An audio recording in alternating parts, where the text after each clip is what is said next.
Good evening. I'm Shannon Bremen for Brett Baer. There are major developments tonight in the accusations and investigations into Russia's attempts to interfere or influence last November's election. The Republican head of the House Intelligence Committee is resisting calls for his recusal. And the White House is denying a report it tried to stop a fired Justice Department official from telling what she knows to Congress. Chief White House correspondent John Roberts starts us off tonight. Good evening, John. Shannon, good evening to you. The White House is furiously pushing back against published reports that it tried to block the former acting Attorney General Sally Yates from testifying before the House Intelligence Committee. The report in the Washington Post is 100% false. The letters that they frankly publish on their website all back up everything I just read.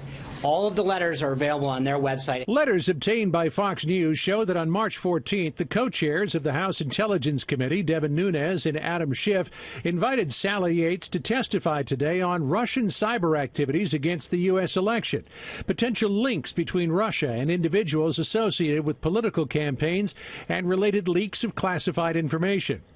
When Yates' attorney contacted the Justice Department about her need to discuss information that was privileged, the department wrote back that, quote, the president owns those privileges and that Yates, quote, needs to consult with the White House.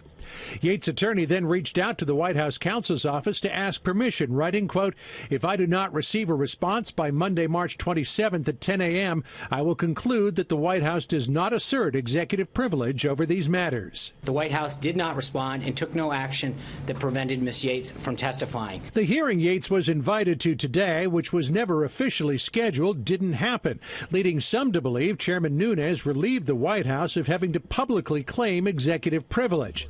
While Yates would have testified about National Security Advisor Michael Flynn's ties to Russia and the events that led to his firing, the White House again insisted there is no evidence of collusion between Trump campaign officials and Russia. I've said it from the day that I got here until whatever, that there is no connection.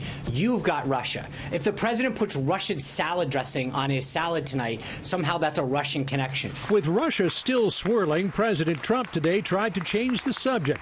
Surrounded by coal miners, the president signed an executive order to turn back Obama-era restrictions on fossil fuel development and coal-fired power plants. The miners told me about the attacks on their jobs and their livelihoods. They told me about the efforts to shut down their mines, their communities, and their very way of life. I made them this promise: we will put our miners back to work. Yet the president couldn't help but wade back into the Russia issue, tweeting that the Intelligence Committee should be looking into the Bill and Hillary deal that allowed big uranium to go to Russia, Russian speech, money to Bill, the Hillary Russian reset, praise of Russia by Hillary, or Podesta Russian company. Trump-Russia story is a hoax. Make America great again.